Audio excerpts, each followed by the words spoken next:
This Sweet. conference will now be recorded.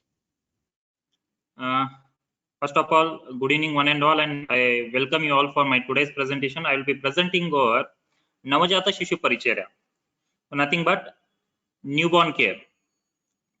So as said myself, Dr. Akshay Guru.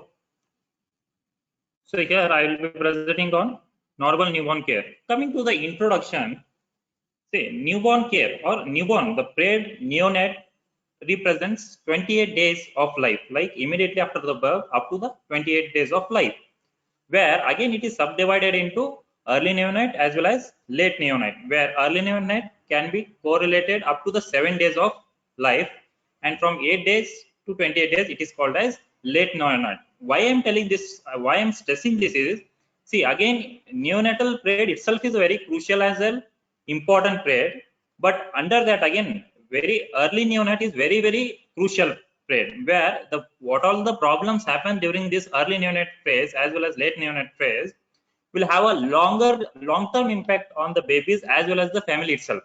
It is not the only baby is going to suffer, but also a family is going to suffer throughout the life.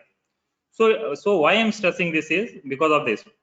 So neonatal mortality is high during the first 24 hours. See, it is very important to note, and overall it is almost 65% of the current NMR, that is nothing but neonatal mortality rate, is 39 for per 1000 live births in India. So even though there are many advancements in the field of neonatology, but the newborn mortality as well as morbidity is very high. Though the survival rate is being increased, so the difference is because of this advancement. Okay, we have reduced the mortality rate, but somewhere we are failing to reduce the morbidity rate itself.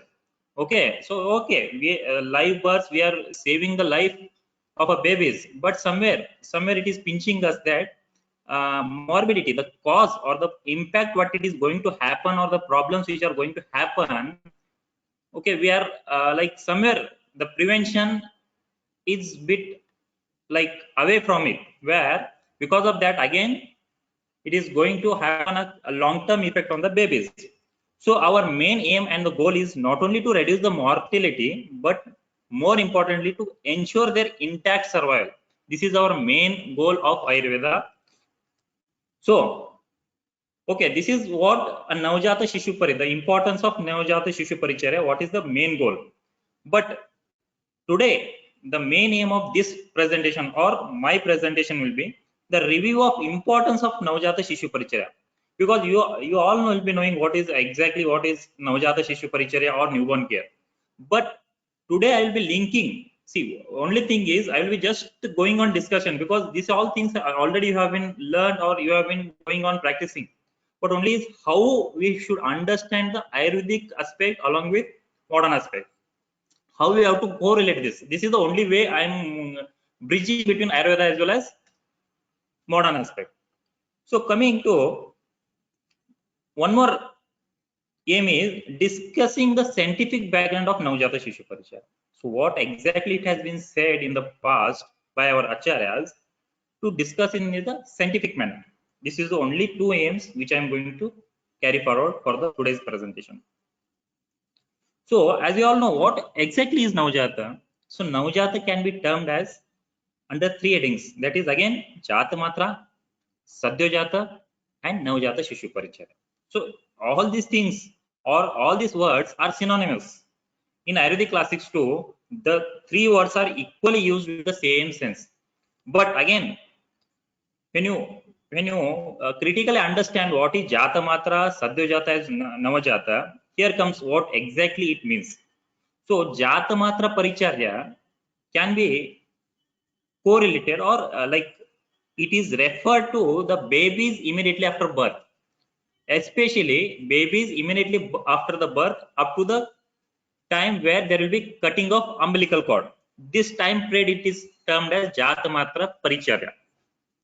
So the Navajata Shishu Paricharya mentioned in Ashtanga Hridaya gives this meaning, where in the Ashtanga Sangraha both Jatamatra as well as Sadyojata has compared synonymously. So Jatamatra is nothing but it is a time period immediately after birth up to the cutting of umbilical cord. Okay, so under Jata Matra, what all the things comes like? One is Prana Pratyagamana, Ulba Parimarajana, Mukha Vishodhana, Garbhodaka Vamana, and Nabhinala Shedana. So now what is Sadyajata Shishu Parichara? That is a time period immediately after the cutting of umbilical cord up to the 24 hours of age. That is first day. So right from the cutting of umbilical cord to the 24 hours of life. This is termed as Sadyajata Shishu Paricharya, where it consists of one is Taila Parisheka, Snana, Pichudharana, Udaka Kumbhastapana, and Prashana for the first day. This all comes under Sadyajata Paricharya. So very next term is Navajata Shishu Parichara. So it is referred to the baby up to the 120 days of age, right from first day to 120 days of life. And it also includes Jatamatra Paricharya along with Sadyajata Paricharya. So these are the different views of different acharyas where the Navajata Shishu Paricharya has been mentioned. Different opinions of different authors. Like some authors they have like some acharyas they have mentioned, or some acharyas they have deleted some of the. So depending upon their own yukti, they have like some or they have changed some of the words. But when it comes to practically, we have divided it in the very sequential manner in the present era, how we can understand it. Okay. So now what are the Jata Matra Shishu Paricharya? As I said you, one is Prana Pratyagamana, Mukha Vishodhana, Ulba Parimarjana, Garbhodaka Vamana, and Nabhinala Shedana. So coming to very first point is Prana Pratyagamana. So in the present or the modern science, it can be correlated with newborn resuscitation. So now I will be not dealing with all what is resuscitation, how it has to be done. Only simple thing, how like in Ayurveda, what are the references of resuscitation and how it can be understood in the present area. So Charaka has mentioned different procedures to be conducted immediately after birth, especially in case of Achesta Shishu. Okay. So see, this is the uniqueness of exactly what are the reasons for asphyxia. It has been mentioned in the modern science. It has been same mentioned in the Ayurveda by the Acharya Charaka. That is Jarayu Mukhe Channe. That is mouth is covered with a fetal membrane as a mucus. One of the reason for birth asphyxia. Kantecha Kapaveshtite. That is mucus plug is present in the throat, where again this are the condition where there will be obstruction to the airways, which has been mentioned. Same it has been mentioned in the modern or contemporary science. They have mentioned that these are the reasons for the asphyxia in the babies. So it should be treated till it recovery and vital prana should be brought. So prana pratyagamana, the main aim of prana pratyagamana is resuscitation or reviving the baby from the death-like condition. So what are the procedures or the stimulatory measures which has been mentioned by acharyas in prana pratyagamana? That is Ashmano Sangatana Karnayor Mule. Okay, so what are the things I will be discussing in the very next slides? Dakshina Karna Mule Mantropacharanam, Shitodakana Ushnodakana Mukena Parisheka. So this can be done in the normal child where there will be very mild kind of see this can be correlated. How it can be correlated is this can be like mild form of asphyxia where a gentle stimulation can help to revive the baby. So these all things we can done.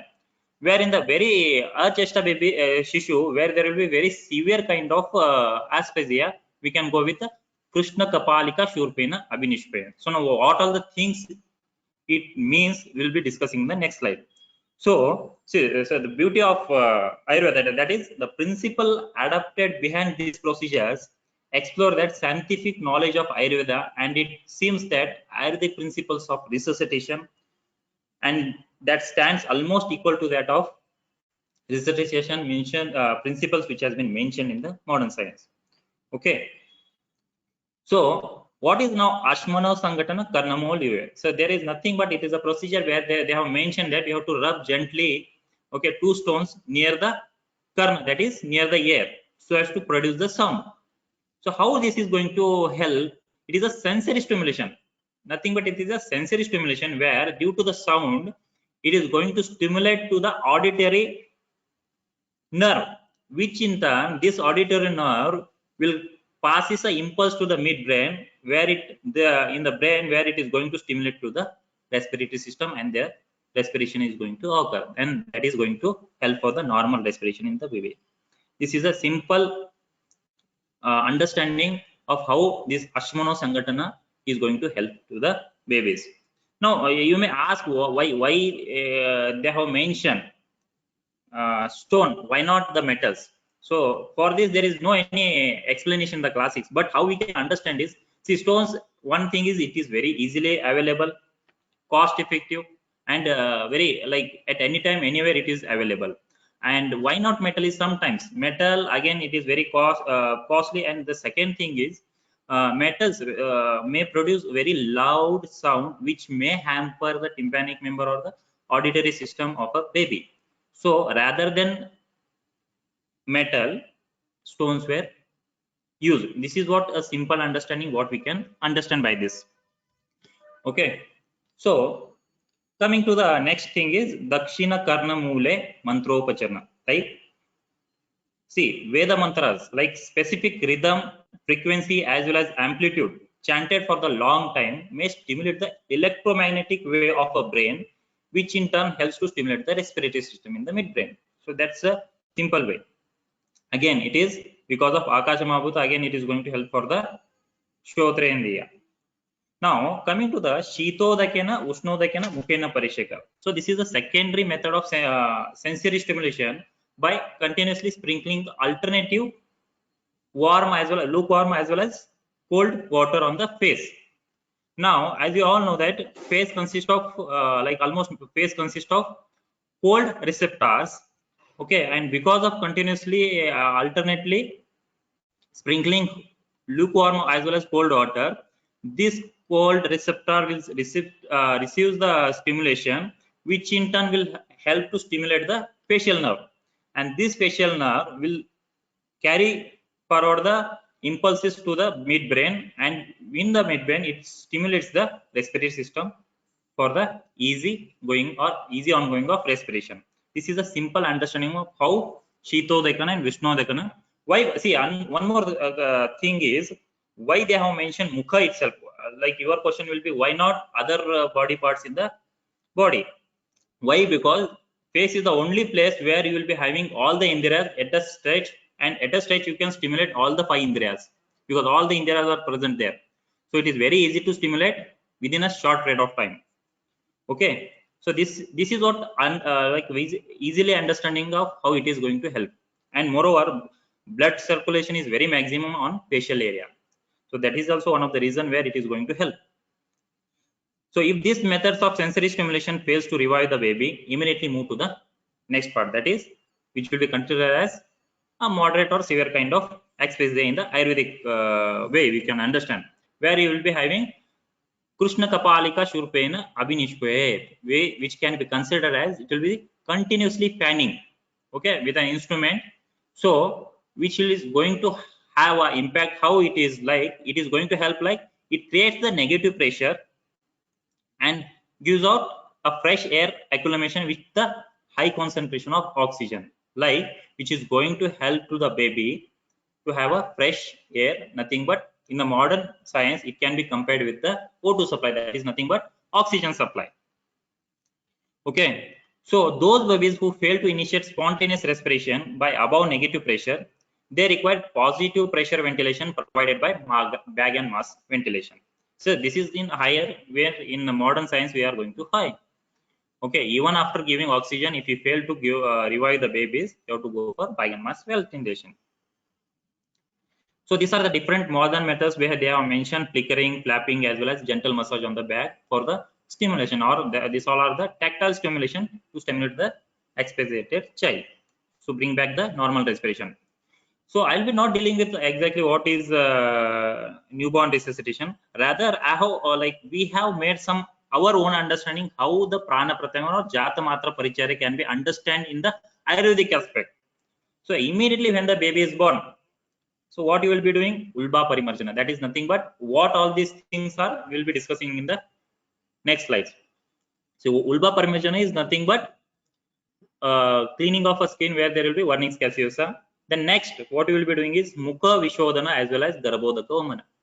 So after that, if the baby cries, okay, then all the things, normal things you will be doing, that is Nabhinala Chedana, Abhyanga, Snana, all the things which is routine care you will be following. But if the baby won't rise, okay, what you will be doing is, that is Prana Pratyagamana. Under that, what we will be doing is Ashmana Sangatana, Mantropacharna, all that things, what I have said. The very first point is, that is stimulation, auditory stimulation we will be doing. Even after that, the baby won't rise, then what you will be doing is, you'll do Mukha Parisheka. That is the second step. But after that, if the baby cries, then you will follow the routine care. But even after that, if the baby is not going to cry, then you will go to the next form of stimulation, that is Krishna Kapalika Shurpana. So this is how we can understand a flow chart of Ayurvedic method of resuscitation of baby. That is nothing but Prana Pratyagamana. Okay. So coming to the, what is now Mukha Vishodhana. Okay, that is nothing but so clearing of airway. Okay, in Ayurveda itself, also they have clearly mentioned how the clearing of airway you have to follow. That is Mukha, that is throat, Kanta, that is again throat, pharynx, tongue as well as lips. You have to should be cleared by fingers of attender or a like helper or a doctor with a clean cotton gauze. That too with a little finger. Okay, what we have to take the precaution of the poor karma is, you have to always trim your nails and your hand should be always sterile, because the children or the babies are very prone to get the infection. Okay, you have to clear the airway by, this is a Ayurvedic way of understanding how Mukha and Kanta Vishodhana we have to do it. So in the modern science, the nothing is suctioning. I mentioned clearly suctioning how we have to do. Okay, with the suction catheter as well as suction machine. But we have to never forget that suctioning always it should be done. Always first we have to do the suctioning of oral cavity, then only you have to go with the nasal cavity. First M, then N. Mouth first, then nasal cavity. Or else what happens is, if you do the mucus suction first from the nose, sometimes there are chances of suddenly the baby may aspirate the mucus which is present in the throat, and the baby may land up into meconium aspiration. So that is considered as Ulbaka in the Ayurvedic aspect. So what are the benefits of doing Mukha Vishodhana? That is, one thing is it removes the mucus present in the oral cavity, facilitates the smooth entry of the air, that is clears the airway, and it is a source of stimulation to the baby for a easy respiration. Now coming to the Ulba Parimarjana, that is nothing but, see, Ulba is nothing but, it is the Ulba is Jarayu or a fetal member like amniotic membrane. So Ulba can be considered as Vernix caseosa, which is a sticky secretion covering over the body.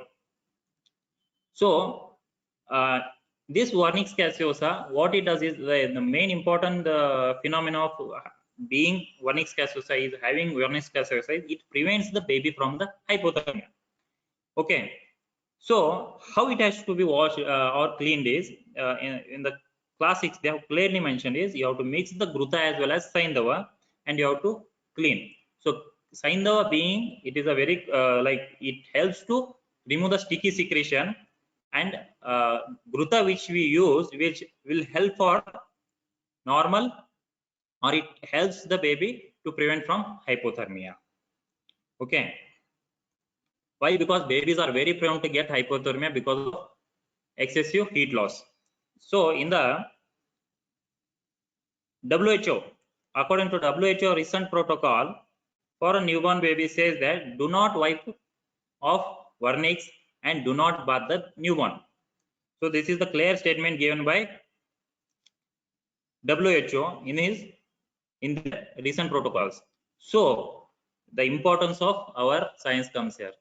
Our they have clearly mentioned. See, it helps to remove the vernix caseosa and prevents the infection, as well as Gruta acts as a barrier, barrier to prevent from hypothermia. So in the one, we can do both the things, which remove the vernix caseosa as well as to prevent from hypothermia. Now coming to the Garbhodaka Vamana. So this is nothing but in the present modern science we can correlate it with gastric lavage.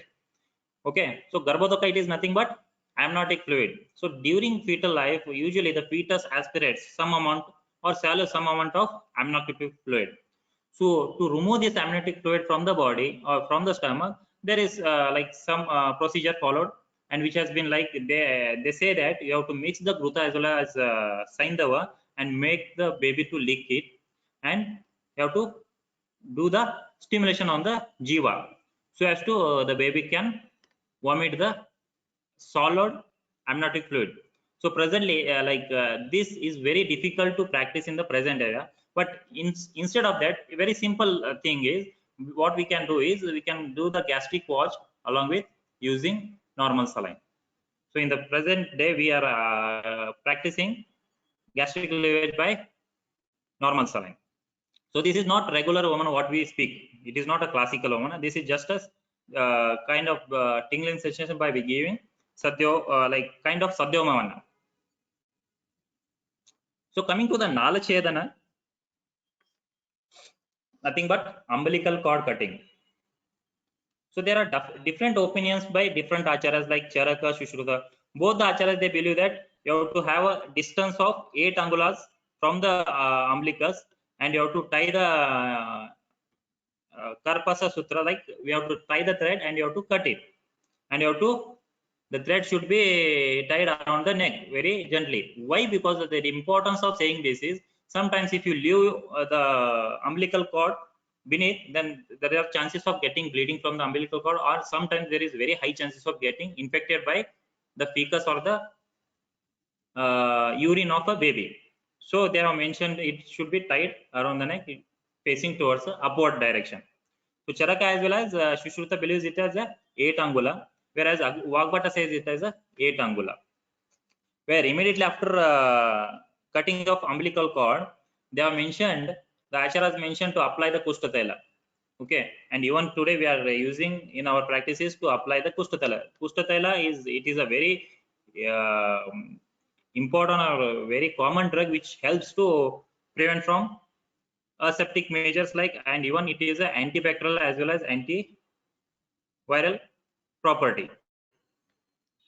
So there is again in the modern science they have mentioned like there when like how much time or like or early as well as delayed cord clamping, when to do early cord clamping as well as delayed cord clamping.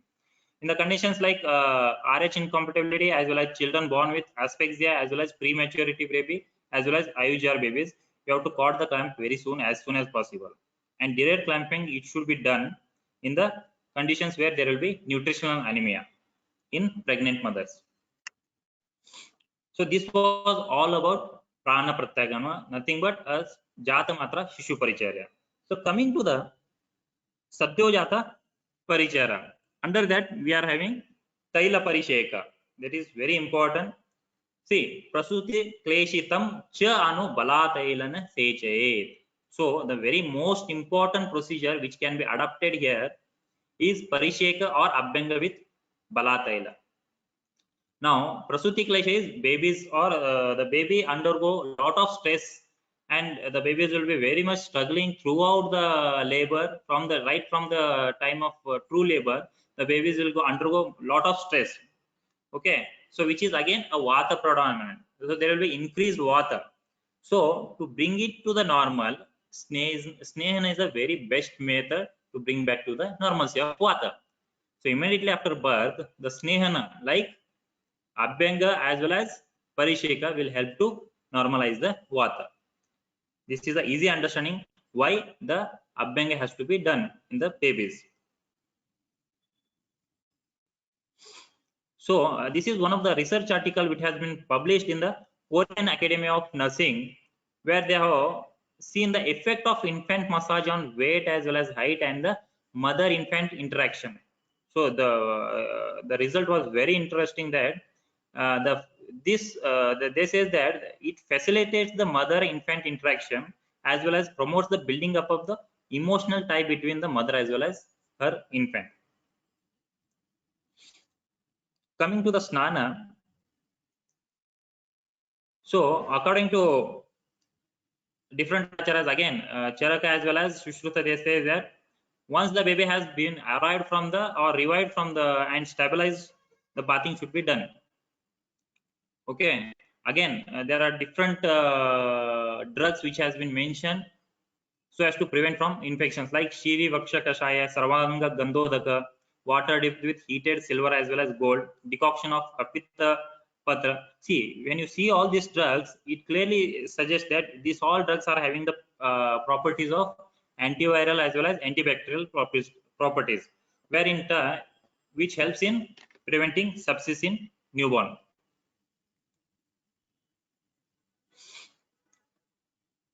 So commonly practiced, this is commonly practiced since ancient days and till recent past. Okay, and what are the benefits of Ushnadaka Sana is it removes or it helps to remove the blood as well as it reduces the chances of infection.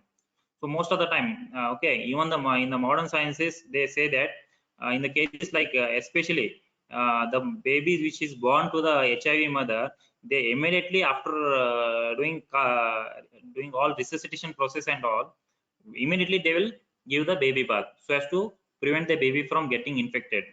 Okay, and the Ushnodaka Snana will also help to prevent from hypothermia.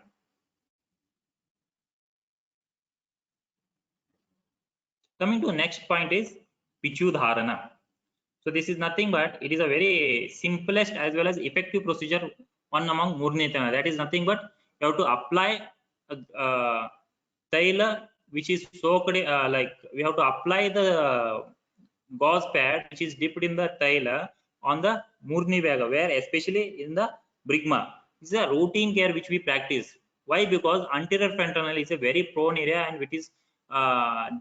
which consists of very sensitive area where the baby will be losing lot of heat, which in turn the baby may land up into hypothermia.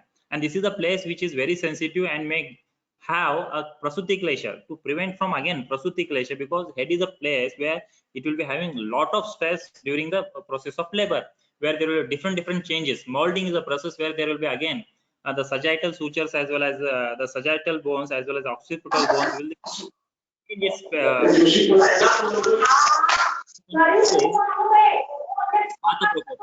And to prevent all this from klesha, that will be very.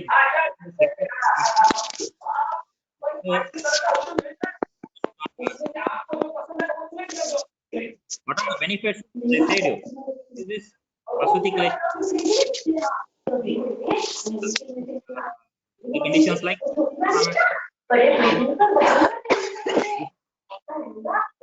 prasuti klesha, and it facilitates cure of birth injury.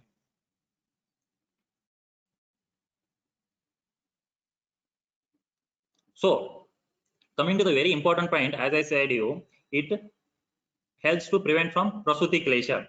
So, and one more thing is Balataila, which is having the epidrain property group of adrenaline, that is symptomatic action. When applied, there is a chance or change of quick absorption through the skin, which in turn help to bring back the stress as well as it will help to bring back the stress like condition. So this is very important.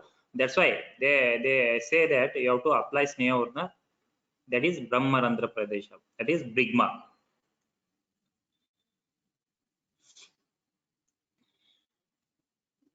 So coming to one more Jatakarma, that is, what is Jatakarma now? So Ato Anantara Jatakarma Kumarasya Karyam, that is Jatakarma is the first samskara to be performed in the baby. Okay, as a general rule, samskara should be performed only when the child is healthy as well as attain the growth and development up to the age. That is proper birthing. One is when all the baby is revived from all the condition and baby is normalized, we have to go for Jatakarma. So what is now Jatakarma? One thing is, the very first point is Madhugruta Prashana, and second thing is Tanapana, third thing is Udaka Kumbha Sthavana. So what is now Madhugruta Prashana? Gruta as well as ghee as well as honey are mixed in a equal quantity and given to the newborn baby while Vedic hymns are being recited. Like by chanting the mantras and all, you have to give a ghee as well as honey in a equal property to the baby. The next point is Tanapana, that is putting the baby to the right breast for a feeding. Udaka Kumbhastapana is keeping an earthen pot full of water near the child's head. So what are the things I will be seeing in the next slides. Now Prashana, coming to the Prashana, that is Madhu plus Gruta mixed in an equal quantity added with the Swarna is given for leaking. To initiate feeding reflex, see what are the importance is, one thing is by this what modern science or there are some of the reflections what we see in the babies is that is sucking, rooting reflexes. Okay, so by doing all this leaking the baby, one you can check or you can examine the baby of sucking reflexes, rooting reflexes as well as swallowing reflexes. Okay, the very important all the every pediatrician will be hoping only for the two things. Okay, after every delivery, that is one is good cry as well as normal sucking as well as swallowing reflex.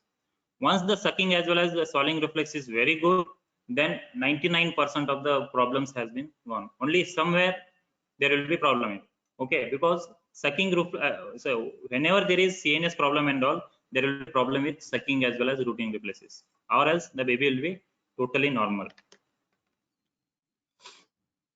Now, what is the critical review of understanding of Madhu Gruta Prashana? So, as I said, to check the neonatal reflexes like swallowing, rooting, and sucking reflexes.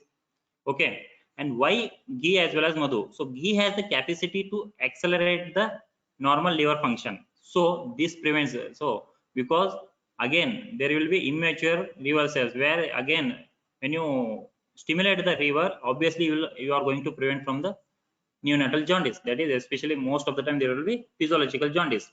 And the importance of Madhu is, Madhu again it is a immunomodulatory effect, whereas again it helps to, it acts as a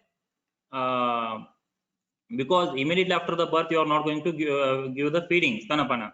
So until then, until that half an hour, the baby will be having lack of sucrose. So it acts as a energy booster for the baby. And even Madhu acts as a anti, or it acts as a immunomodulatory effect to the baby. So Madhu Gruta Prashana is very important to give immediately after birth. So what are the benefits? As I said, speeding up the passage of mucinum.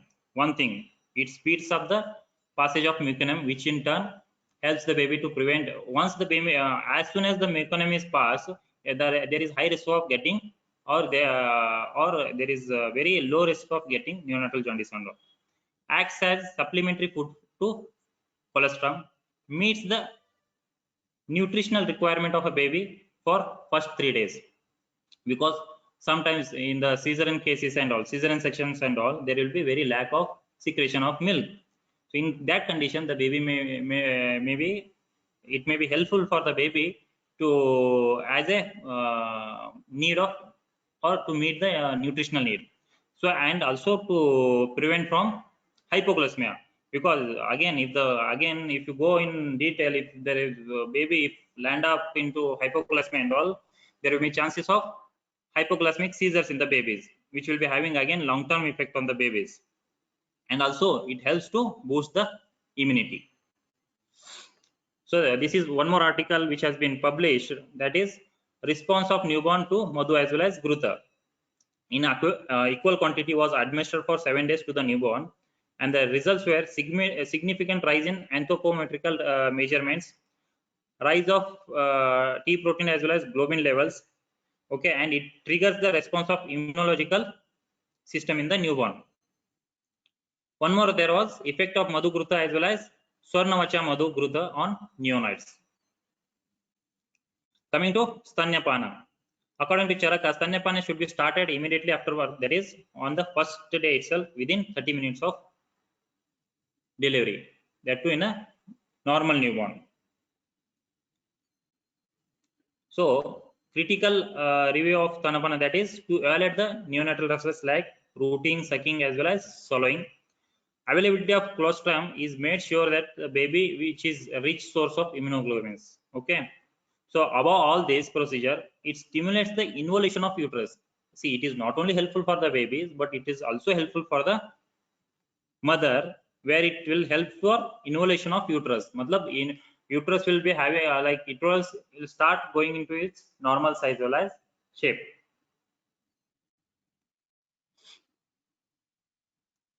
Okay. One more thing is always you have to advise to the baby mother that or the caretaker that immediately after the feed you have to make the baby like a process called as burping. Okay, or else the baby will land up into abdominal distension and baby may start like sometimes the baby may start regurgitation. Okay, the baby may get abdominal cramps, the baby may start severe crying and all. Okay, so burping is a process where you like you have to make the babies like most of the time the baby may swallow air along with milk, so which in turn causes aerophagia. To remove that, you have to give burping. So these are the different advantages of breastfeeding, that is benefits to the baby, that is complete food species specific. Okay, as I said, you easily digested as well as well absorbed, protects against infection, promotes emotional bonding between mother as well as baby, better brain growth. So benefits to the mother, like it helps in the involution of uterus, as I said, you delays pregnancy. Also, it is as I said, it not only helps in involution of uterus, it is a kind of contraception, lowers risk of breast as well as ovarian cancer, decreases mother's workload, and coming to the benefits of family as well as society, it's a very cost effective, promotes family planning, decreases need for hospitalization as well as contribution for the child survival. So this was a research study where they have said breast milk as a gold standard for protective nutrients. Coming to Udaka Kumbha Sthapana. So hot water pot processed with mantra should be kept near the child's head. Okay, according to Agbata, okay, he has said that you have to keep the water pots at the both side of the room entrance. So how it can be understand critical is like the hot water which is kept in the earthen pot will help to maintain the humidity in the air, prevents the insensible water loss from the baby's body, facilitates the exchange of humid as well as warm air, maintains the moisture inside the room. So this in turn, in all, if you see all these things, one thing is it says clearly that it will help to maintain the temperature of a baby or temperature of the room. So which in turn help to prevent from various kinds of infection. Oh, this in modern science we can correlate with the radiant warmer, where we can keep the baby under the radiant warmer to maintain the temperature of the child. Now coming to the Rakshogna Karma, there are Rakshogna Karma again. It helps to protection from the Garbha Bada, that is prevention of the infection in postnatal period. Okay, reduction of intensity of manifested disease. See, this is Rakshogna Karma. As I said, like Rakshas is nothing but evil. So evil here we can consider with the sepsis. There are different kinds of bacterial viral infection after the birth, and babies are very prone for getting newborn or neonatal sepsis. So to prevent all this, there are different measures which have been mentioned in the Samhitas. We'll see in the next. There is a huge topic called as Jatharni in the Kashyapa Samhita, where he has mentioned different kinds of Jatharnis. There are different kinds of Jatharnis. So what are the protective measures they have mentioned is like different aromatic smell drugs which has made or spread all over the near the Sutikagara as well as Kumaragara. So all these drugs which they have mentioned are all anti-infective, antibacterial, antiviral as well as aromatic in nature, where which in turn helps to prevent the infection of a baby as well as mother. Okay, and even they have mentioned different kinds of Homa and Bali. Okay, so as to prevent from Homa. By doing Homa, one thing is there are two benefits. One is it maintains the humidity of and temperature of the room as well as the home the yajna what we do, that helps as a anti infective in nature. And one more thing they have mentioned is continuously burning of tinduka. So this helps to keep the room warm as well as prevent from hypothermia. Now coming to the Samanya Navjata Shishu Paricharya, that is normal newborn care what they have been mentioned. Always keep the baby with its mother. This reduces the cross infection and initiates the breastfeeding. Wrap the baby with clean as well as warm cloth. Clean the eye with clean cotton dipped in normal saline. So always you have to wash or clean the baby's eye right from inner canthus to outer canthus. You should never do it from outer canthus to inner canthus. This is a procedure we have to follow. Okay. So any abnormal indications are very dangerous. Hence, give a special care to any signs and symptoms in the babies. So this was all about Samanya and as well as Navjata Shishu Paricharya. What all things it has been mentioned in the Samhitas and its critical review and modern understanding of today's era. So coming to the very first case, that is, as you see, this was the case which was found in the very first day, which was brought to the evaluation from the IPD. Okay, so this was the case during my PGs. Okay, can you see there was like bogey swelling on the near the occipital bone. So this is because of a strainful delivery which occurs because of a delayed labor, or sometimes cupping, or sometimes suction, like assisted deliveries like vacuum and all. There will be bogey swelling. So this is nothing but a case of caput succidum. Okay, again a kind of prosthetic lesion or sometimes birth injuries. So there is again we have to differentiate it from caput succidum, as well as there is one more is condition is cephalotoma. Both these conditions are like, whenever you see this, it looks like same. You will be getting confused between what is like, how we have to differentiate between caput succidum as well as cephalohematoma. So very first thing is the very first, immediately after birth, if you get bogey swelling, that is nothing but caput succidum, because most of the time cephalohematoma usually occurs after the first day or after 12 hours to 24 hours. Immediately after birth there will be no cephalohematoma.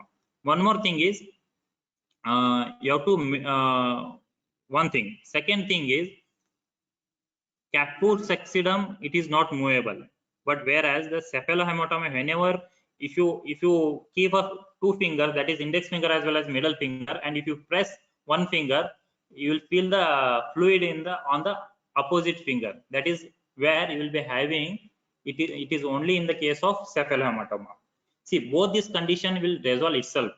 There is no, but only thing is you should differentiate between which is cephalohematoma and which is caput succidum. For the both thing, cause is same. That is because of strainful delivery, sometimes because of vacuum assisted delivery. Okay, nothing treatment, just you have to consult to the parents. And one thing is, what you can do is, what we usually practice is, we usually keep a cotton pad, that is pichu. We usually practice a pichu. We especially Dhanvantara Taila you can apply, or else you can give Shira Bala Taila or sometimes Bala Taila also. This was the number 2 case. This was case of umbilical granuloma. Okay, so again it is very what you call, sometimes only thing is it resolves itself. Only thing is you have to take care is you have to keep it aseptic, or sometimes if it goes on increasing, what a very common practice is, a small pinch of tutta we put over that, and immediately it will dries up. This is very helpful, very commonly practiced. Even a modern pediatrician, they practice like application of tutta. Okay, immediately within 1 or 2 days it is going to resolve. This was the third case. It was the case of erythema toxicum neonatrum. Okay, where you can see the reddish rashes as well as severe, not only on the face as well as all over the body. This was because of, again, most of the time it is because of, sometimes, why, what are the reasons behind all these things is, one thing is because of aseptic measures. Second thing is unhygienic parents as well as caretakers. Third thing is sometimes even after giving what you call wearing new clothes immediately after newborn babies, some babies are very much allergic to the new clothes. So all these things are the reason behind getting this erythema toxicum neonatum. So only thing is you have to differentiate between this and this. There are two things. This is clearly erythema toxicum neonatum, which is pathological condition, and this is a very small milky like rashes, which is nothing but milia, which is again a physiological change. Why I have given this picture is you have to differentiate between milia as well as erythema toxicum neonatum. Two different things. There is no need of treatment for the milia. It is going to resolve itself. It is only because of sudden hormonal changes from mother to baby. Okay, this is milia, which is going to resolve itself within few days or few weeks. Okay, what we had done for erythema toxicum neonatum is usually we advise panchavalkala kvata churna parisheka. Okay, after applying like as usual we practice abhyanga for our babies, and along with that what we usually practice is one is panchavalkala kvata churna. Okay, or else sometimes you can simply if it is not available panchavalkala, you can use triphala churna for parisheka. So this the only simplest thing will help, and main thing is you have to console as well as you have to advise the mother as well as caretaker to keep hygienic. This is the main reason for this erythema toxicum new, because baby skin are very sensitive and they are very prone to get any sorts of skin infection by a simple or silly or very silly mistakes of us.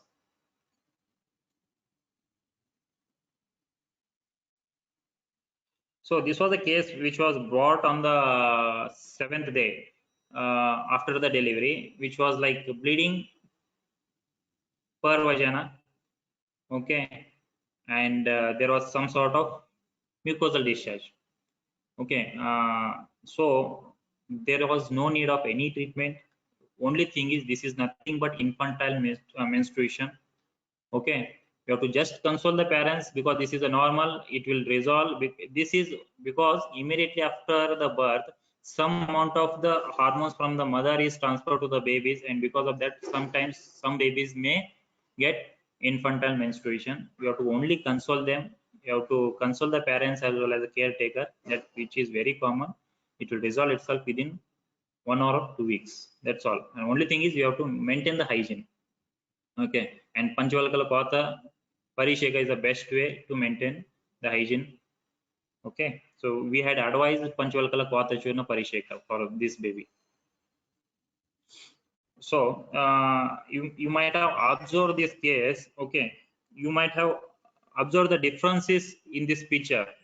Okay, this was a case where which was born in our hospital itself during my final remedy. Okay, this case like it was born to a baby. It was born to the baby mother, where there was a very stressful event. We had like there was no any assisted instrument used, but there was like shoulder dystocia. Okay, there was a shoulder dystocia due to the baby has stuck, okay, and the baby has gone into the distress. Okay, because of that the baby it was pulled, and because of that like anyhow the baby cried immediately, but there was nothing any problem, fine everything. Baby like baby was clean, baby was like everything, it was clean, everything the normal procedure what we follow we have done, gastric lavage was done, everything was done fine. Okay, but when we our always point is like we do always see why this I have mentioned is case. I will tell you why.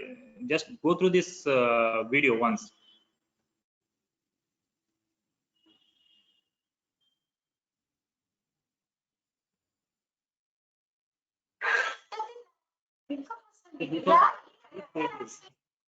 This baby immediately after birth we had examined this. Okay, No, no. What I'm going to check is only Moro's reflex. Okay. So you must see the changes. Okay. So Moro's reflex always it should be bilateral symmetrical hands. Okay. But to the right hand, it is not moving at all. Only left hand it is moving. So,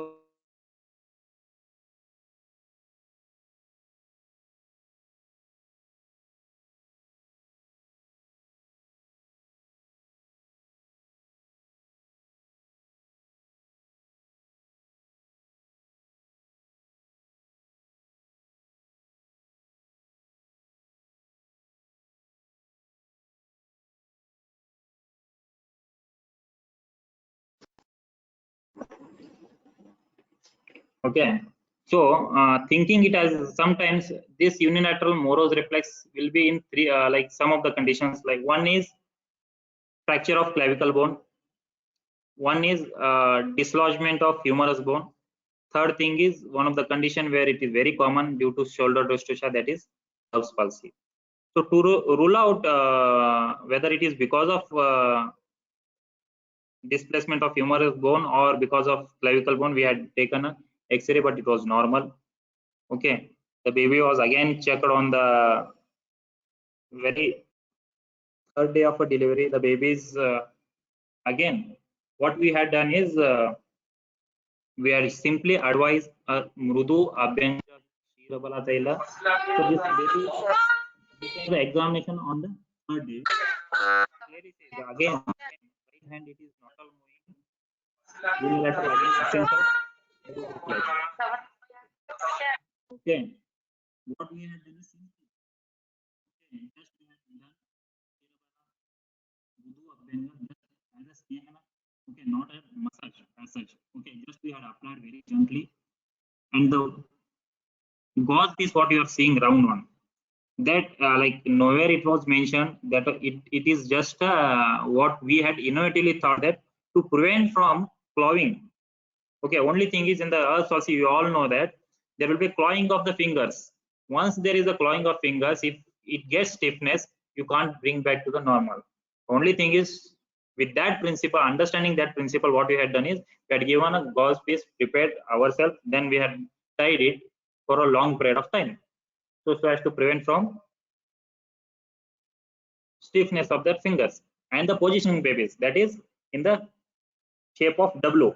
Always you should not make the baby hand to fall down. You have to make it like what position I am giving, that you have to see it. That position you have to make the baby to keep it. Okay, this we had continued for 3 weeks, and this was on the 23rd day of treatment.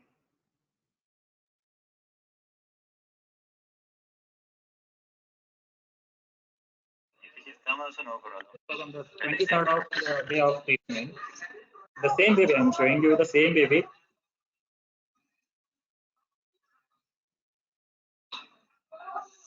Now you can see clearly. Okay, you can see clearly the Moro's reflex is bilaterally symmetrical. Okay, in this case, why I'm showing you separately? Nothing we have done any miracle thing. The same baby within the treatment of 3 weeks, it has come to normal. But I'm not going to say this. It is only because of my treatment or our treatment. It is because the observation or the examination point is very important in these cases. If you would have left it untreated or unseen, okay, the baby might have suffered lifelong with unilateral absence of the function of right hand, okay, because of Erb's palsy. So rather than treatment, it's the observation it is going to help you a lot whenever it comes to the newborn examination of resuscitation of newborn care. This is a message what I'm going to you all is observation is the main thing, treatment is a secondary. Okay, because now the same case now I'm getting in the Shivamogga, which was brought to me on 3rd month, but we have given the same treatment. Now the baby's movement, it is not like this baby. because in this baby there was early intervention, early observation, early diagnosis, as well as early intervention, which has helped. So a late intervention will end up into the permanent problem. Okay, this was a thing I wanted to convey. Okay, this was all about today's session. If you have any doubt, let me know.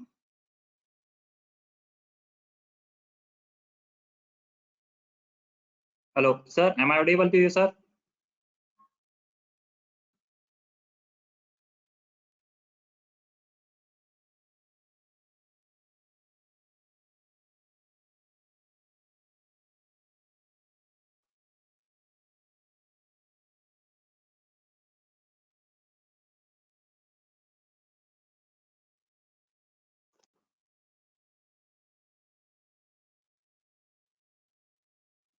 Yes, Dr. Akshay, for this. Sir, there is one question. Like every baby which is having jaundice, is there a need of phototherapy? Depends upon the practitioner. What I suggest is, for a physiological jaundice, most of the jaundice are because of physiological jaundice. Okay, and there is no need of worrying. Even simple, what you can advise is to hold the babies in the sunlight. That is biggest phototherapy what you can give naturally. Okay, it is going to resolve, because physiological, again it is physiological. Once the babies immature, see, it is only because of immature, and one is, as I said, why physiological jaundice is common is because of stercobilirubin and urobilirubin. Once the urine and motion gets started good and well, the baby is not going to further, it is not going to increase the condition. It is obviously it is going to decrease them. But when it again, whenever there is again extended jaundice, extended physiological jaundice, sometimes there is a need of phototherapy. Okay. One more question is, Shishu Abhyanga is up to how many months to practice? See, there is no any references like how many days.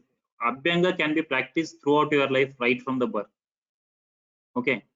Okay, unless you are having some of the condition, depending upon the doctor's advice. Like sometimes the baby might be getting cold and all. The baby might be having some viral fever. Only in that condition you can stop. And most of the time, what usually we face the problem is babies, like the places where you'll get the very cold and all. They're better to advise the parents or the or mother or the caretaker to make the baby snana at the afternoon, like around about 11 o'clock, 12 o'clock, so that there will be sun rays as well as Abhyanga and all, which is not going to cause more problem like cold and cough. For most of the time, if you advise Abhyanga and all, they will do what they will do early morning, immediately after getting up, they will do the Abhyanga and all, and the babies immediately 2 to 3 days after you will get the babies with complaining of cold and cough. So better to advise it bit late day, like around 10, 11, 12 o'clock. Yes.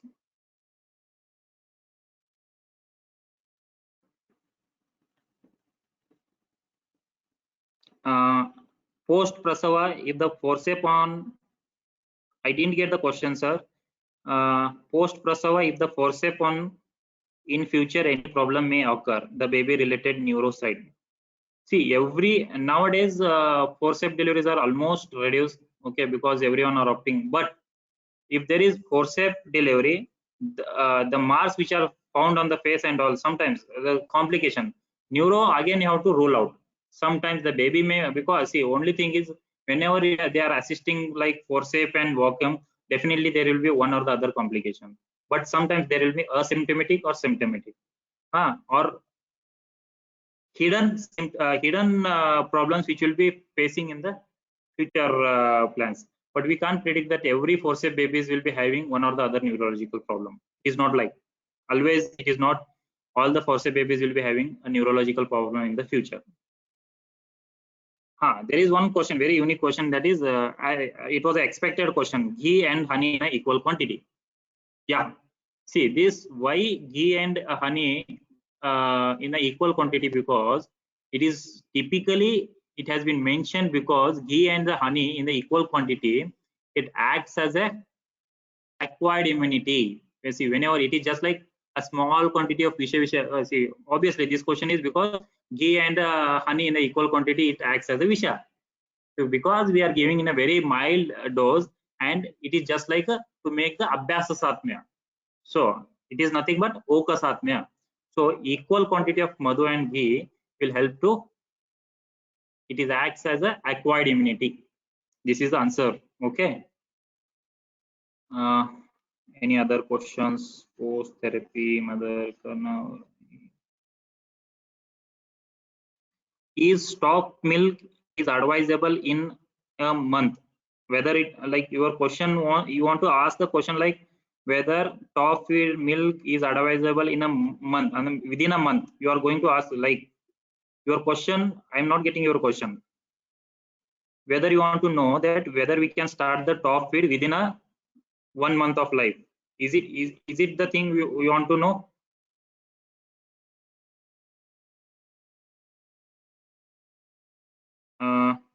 Yeah, I take it a question like that only. Like, see, top feed again, whenever you are getting low secretion and all, sometimes what I see, any babies, as they have mentioned, every baby, none of the I see except milk, that too mother's milk, baby can't digest even a simple water. Whether you give RO water, mineral water, whichever water, baby's gut is mainly only up to the age of 6 months. It is only meant for the mother's milk itself. So as much as possible, better to give or better to advise mother's milk.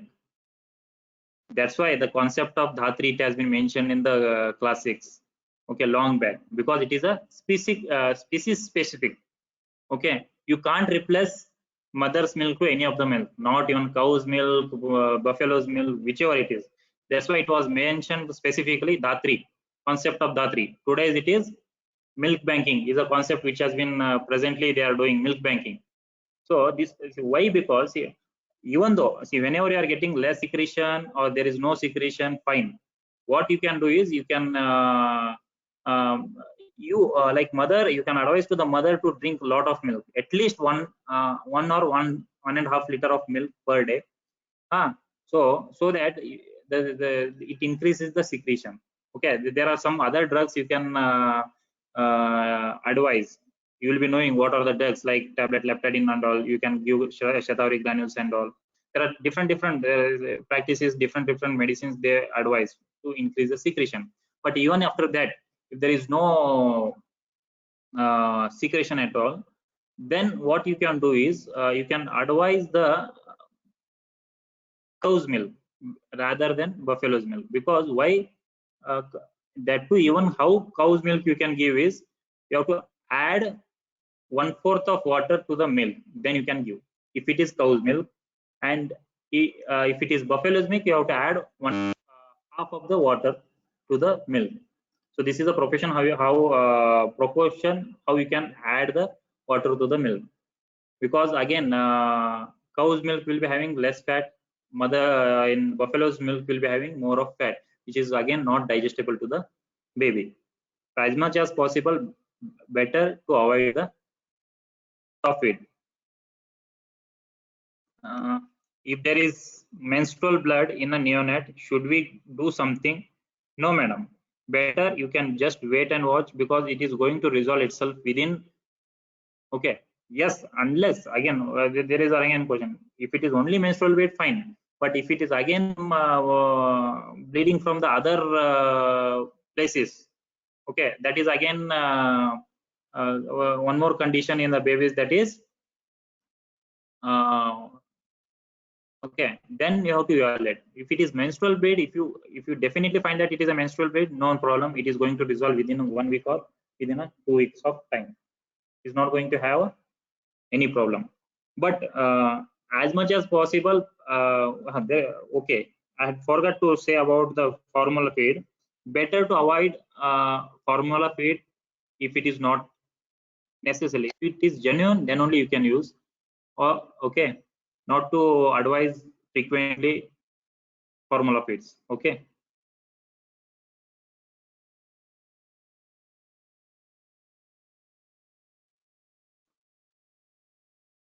Does Swarnaprashana works in pregnancy? Nice. What about goat milk as a top? Okay.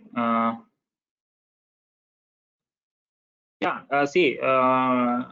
Very nice question. One more. There was a question like, does Swarnaprashana works in pregnancy? Yeah, because see, what we can advise is again some of the practitioners like my sister, she's from Prasuti Tantra. She usually advises Brahmi Gutika with Swarna Yukta. So obviously Swarna, whenever you are going Swarna, it is auspicious as well as it is going to help in one or the other way. Okay. So Brahmi again, it is like calms down and it prevents from hypertension conditions and all in the, it releases the stress and all. And the Swarna, it is going to help, no doubt it is going to help to the mother as well as the baby in the future.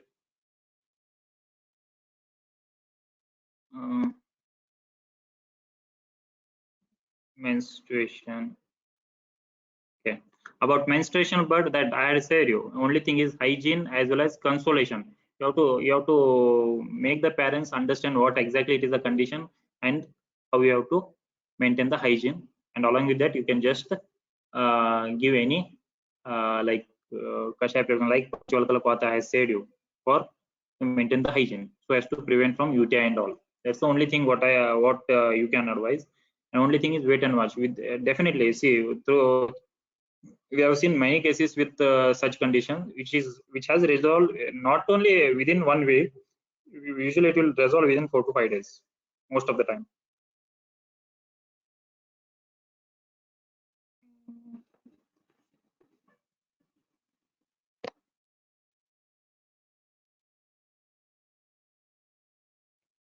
Do you advise baby soap and shampoo to use? No, I'm strictly against that because whichever soap you use, it is more of, again, it causes dryness, more of dryness. And when we are clearly saying that we have to apply oil, taila. See, why we give the taila is only because it it increases sneha guna. Okay. Now, so most of the time they ask us, okay, sir, can we apply Parashot non-sticky oil?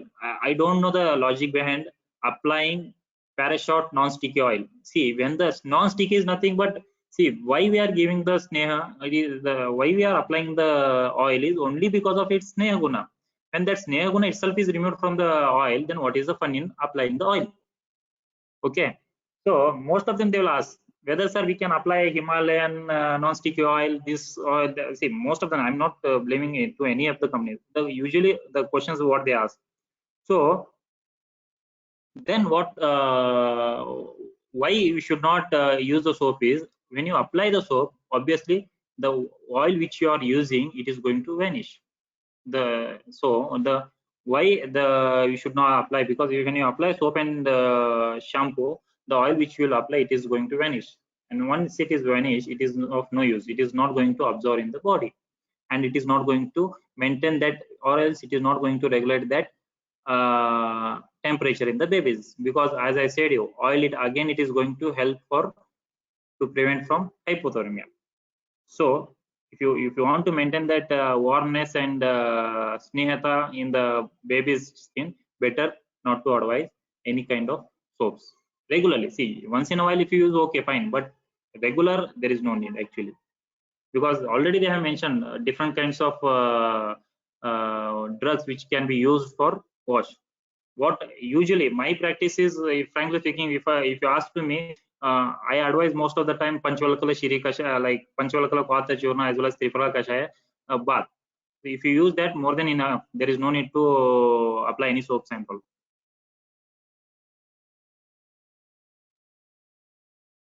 So, like modern immunization is for Shishu safe if immunization natural immunity can be disturbed. See what some, I won't advise most of the like all the, it is not like you have to avoid all the vaccinations, or else I'm not against or not towards the modern immunization. See, there are some vaccination which are must, you have to give it. Okay, there are some vaccination which is like either it is your choice or your interest. Okay, so most of them, why most of the parents are advise the same thing. This is again frequently asked question, sir, whether we can do all the. Actually, there is no need. If you follow only national immunization schedule, that is more than enough. I want to understand what is the importance of like giving pneumococcal vaccination. One more, rotavirus. See, rotavirus vaccination they give, okay, and most of the parents they give the rotavirus, okay, who are having well-to-do families, who are very good, who keeps the vaccine babies hygienic and all. See, why we have to give rotaviral infection like rotavirus vaccine is only for the sake of rotaviral infection, which is very common in the babies which are unhygienic, especially in the slum areas. Actually, the rotavirus should be given to the slum and the babies which are in unhygienic condition, where there will be more of rotaviral infections. But in the other side, it is totally opposite. Okay, so because rotavirus nowadays they have introduced as a from the government, but before it was very costly. Almost it was around 1200 per dose, which is not affordable to all the parents.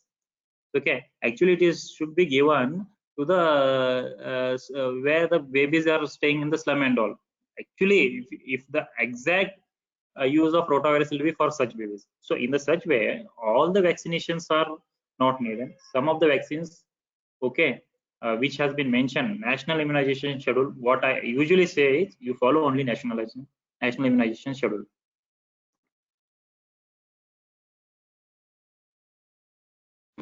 Done.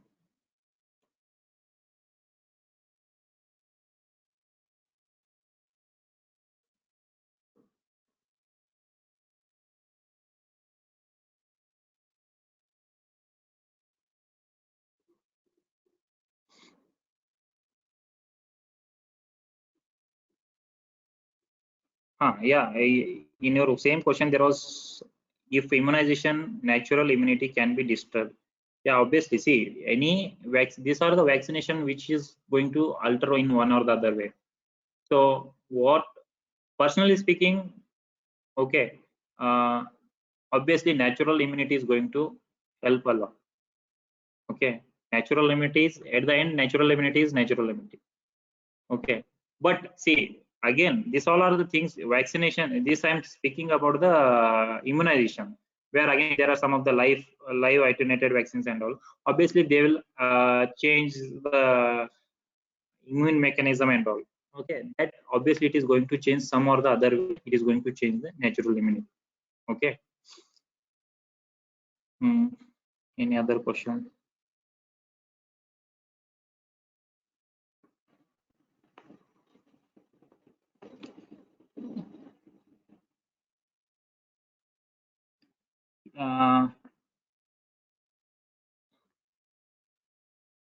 Himalayan soap and shampoo, diaper. Okay, fine. Diaper, very, what I can advise is only when you are going to going outside, even that too, if you avoid it, well and good. Because again, diaper, if you use diaper, again there is a condition called as diaper rash, is nothing but aiputana in Ayurveda. Okay, very commonest condition. Okay, very common, commonly seen conditions where there will be much more conditions we are seeing. Okay, use of continuous diaper, okay, will land up into aiputana, that is diaper rashes. And once it starts again, especially in the female babies, I have seen it lot of UTIs because of using. Okay, why? Because see, whenever you use diapers, obviously you are going to keep the fecal matter for a long time.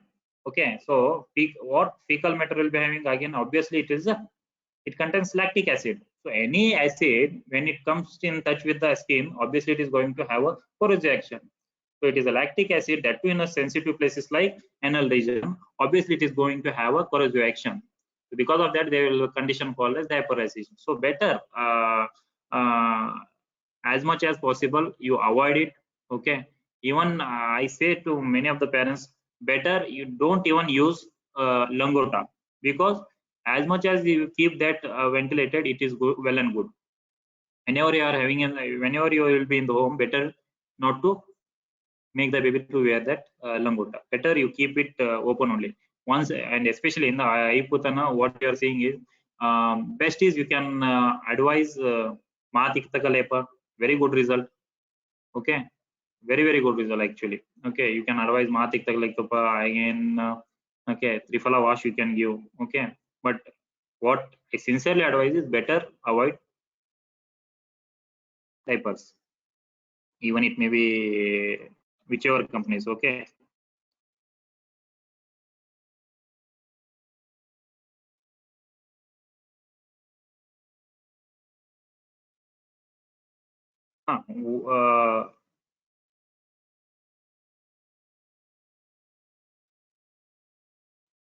hypopigmentation patches by birth can be treated by Ayurveda. See, this most of the time this hypopigmentation will be very like it is what in my practice most of the time it is like very the intensity of that color will be very low. Okay, as the age passes on, that is going to vanish itself. Okay, but most of the time what you can advise is good abhyanga with any oil and make the baby to stand in the sunlight. That too early around it is not like around 11-12 o'clock sunrise.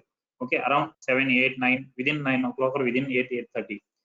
When you expose this to the sunlight, obviously there will be melanin secretion and all, and it is going to help to the baby. There is no need.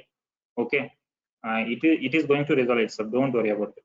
Okay, if it is more hypopigmentation level, there are some of the treatment what you can advise, whether you are speaking for the newborn or for any child. Hypopigmentation you will see in the most of the time I am finding it in my OPDs for a children. Hypopigmentation most of the time. What you can advise is there is pigmento ointment. Okay, and nowadays there is one more Verdura ointment. What you can just you make them apply over that affected area and make them to stand in the sunlight. It's more than enough. It's going to help. What Taylor can be advised for the abhyanga. Best is what I advise is Ashwagandha Bala Lakshadi Taila. Excellent result. You can advise this oil closing your eyes. Very excellent result. Bala Ashwagandha Lakshadi Taila or Ashwagandha Bala Lakshadi Taila. One and the same.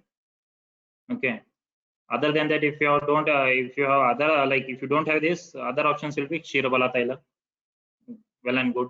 But what I usually use is Ashwagandha Bala Lakshadi Taila.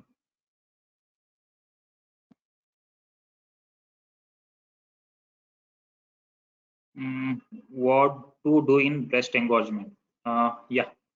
See, again, very see breast engorgement. Most of the time, what it is because of wrong method of feeding the baby. Sometimes what you do is this is see most of the time if you take a proper history, you'll come to know.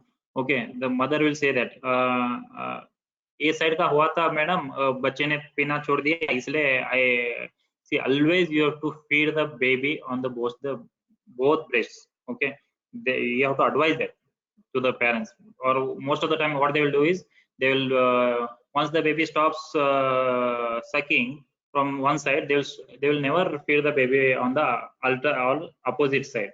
So because of that, there will be collection of milk, and one fine day the baby is there will be breast engorgement. Sometimes it may land up into breast abscess and all. Okay, so always advise that even once the baby stops feeding also, you have to manually remove the milk on the opposite side and you have to discard it.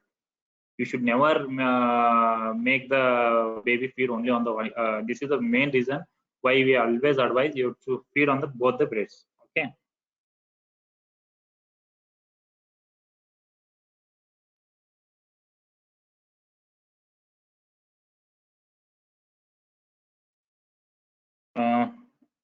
What if there will be baby's breast engorgement? Yeah, see, breast engorgement in the newborn is again a physiological change. Okay, again it is only because of direct hormonal when it is going to pass from baby to mother to baby. So again it is going to resolve, no doubt it is going to resolve within few days. Okay, again it is, see, there will be again not only breast engorgement, there will be secretion from the nipples. Okay, milk secretion from the nipples of the babies. This is also again physiological changes which is going to resolve within few days of life. Okay, that actually that was very interesting PPT, which is like once if sir permits, will present that one of the presentation of mine where there will be full the PPT. There will be like normal newborn variations and its management. The topic itself is like that. It is very much helpful for the practitioners. What are the normal variations you will be finding in the babies, and which are normal, which are abnormal, and how you have to manage. So most of them are almost like there is no need of treatment itself. Just you have to consult, just you have to understand, because it is in the practitioner it is very difficult which are the things which are normal and which are the things which are abnormal. To differentiate that much, if you understand that much, it is more than enough. Do you advise Guti? No, never advise Guti within 6 months. Never. Guti, like you are speaking about dry dates and all, okay? Because as I said you, baby within 6 months of life, baby is not going to, baby's gut don't have that capacity to digest even a water except mother's milk. Okay, and Guti is a so heavy food supplement that it is going to cause, one thing is abdominal distension, constipation, regurgitation. Okay, very, because whenever you find baby in your OPD with like mothers complaining of regurgitation as well as constipation and abdominal distension, first you ask the question whether you have started the Guti. Second thing is you ask whether the mother is feeding the baby in sleeping position, because these are the two most commonest mistakes. What they do is making the baby like mothers will be sleeping, especially, no sir, like मैं सुबह बैठ के ही पिलाती हूँ, but when you ask them like in the night on the bed, they will be sleeping and making the baby suck. So what happens is most of the time baby will be even if the baby is made to mother is made to sit and feed the baby, most of the time the baby will deglute or swallow air along with milk, which in turn causes aerophagia. And if the mother sleeps and feeds the baby, obviously there will be more amount of aerophagia. So this causes again abdominal distension, regurgitation. It is not vomiting, it is always regurgitation. You ask, typically there will be curd-like secretion from the side of the lips. This is typical history. It is not the projectile vomiting you will never find in the babies. It will be always curd-like, typical curd-like secretion. Okay, side of the lips. Okay, so always advise them to sit and feed the baby, because I have seen in my practice 2 patients which were brought dead because of faulty method of feeding the baby. Okay, especially one, it was totally brought dead because of there was aspiration. Okay, aspirational pneumonia because of faulty. The mother was sleeping and feeding the baby, and baby immediately swallowed it was aspirated in the lungs, and okay, immediately baby had, because aspirational pneumonia, hardly it is very difficult to manage. Baby, it will be most of the time it will be brought dead only. Okay, so advise strictly them not to feed the babies in sleeping position. And we advise Swarna Prashana right from the birth. We can advise up to the age of 16 years what we practice. Okay, okay, and Swarna Prashana as such, see again there are different ways of practicing. As I okay, Masat Parma Medavi Shadbir Mashe Shrutodhara. Okay, there are different methods. One is they advise continuously for 30 days. Some they advise for continuously for 6 months. Okay. What I advise is most of the time I use one thing is Swarna Prashana once in a month. Okay, on the Pusha Nakshatra, what I usually practice in the normal babies, and is in disease conditions like babies or the child which is having recurrent cold and cough, recurrent respiratory tract infections, recurrent tonsillitis, recurrent fever, baby is not gaining weight, baby's immunity is less. In such conditions, I advise baby is Swarna preparations like Kumara Kalyanaka Rasa or Kumara Varna Rasas. Okay, even you have Shishu Varna Rasa. That I advise mostly around 1.5 to 2 months, which is having excellent result. Okay, if you use Swarna preparation for as a Rasayana therapy in such babies, definitely will, especially for upper respiratory tract infections, recurrent. Good tea, then good tea. Any other questions, please?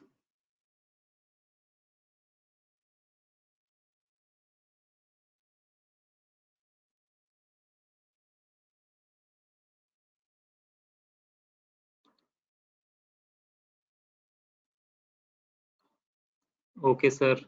Any doubts? Any other doubts?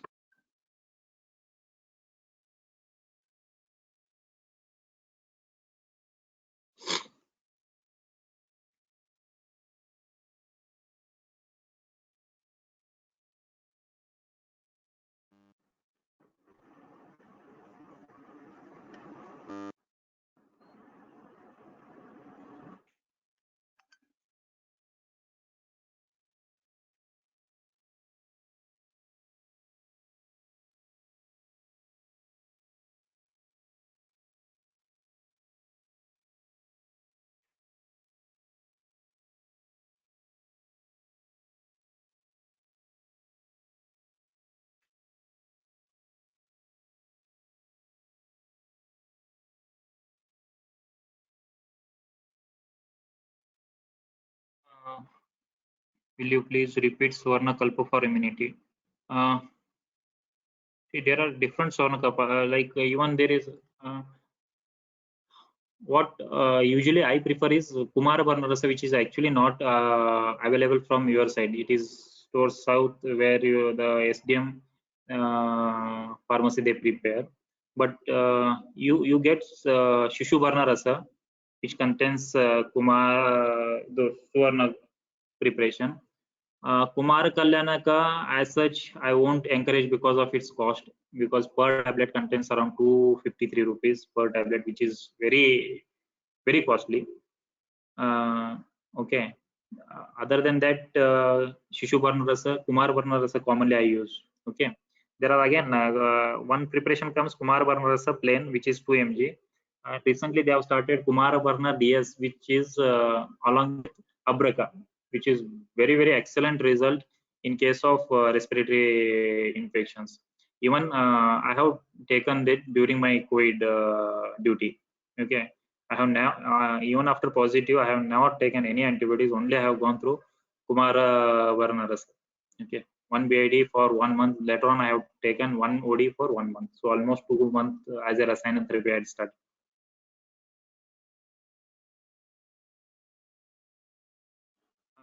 To start good tea after 1 year. No, okay. See, good tea. What we or usually I advise is up to 6 months purely on mother's milk.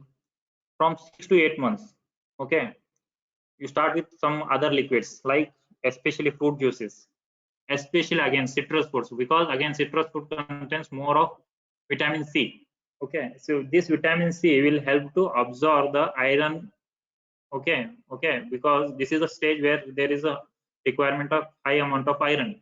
So better advice with see, if you give all the fruit juices, okay, but prominently you have to concentrate on citrus fruits because it contains vitamin C and which helps to it acts as a add-on effect to absorb the iron supplements and all.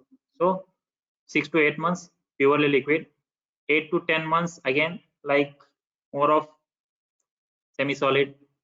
Then after 10 months to 12 months, like you have to start with bit semi-solid, and after 1 year you can start with 1 year.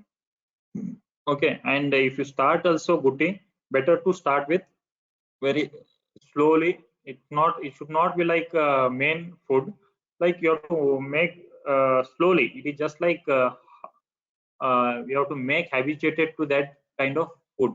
You should never start immediately good and all, because it is very what I can advise is Gutti, you can start after 8 or 10 months, at the age of 8 to 10 months. Okay. And usually in the south, because most of them ours like in the south, they start with their winning food will be like what you call ragi. Okay, most of them they won't start like here.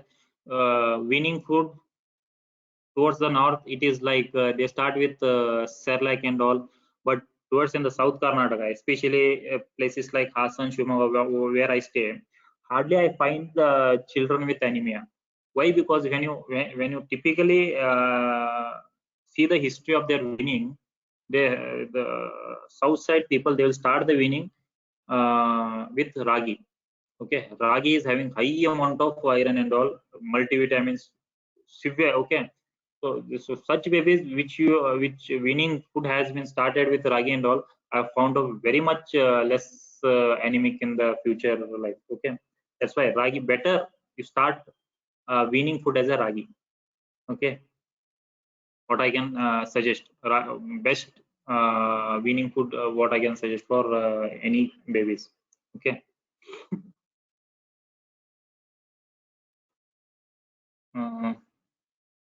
Any other questions?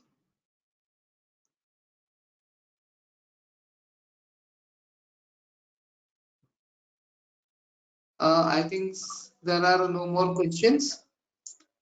So we will end with our today's evening session today.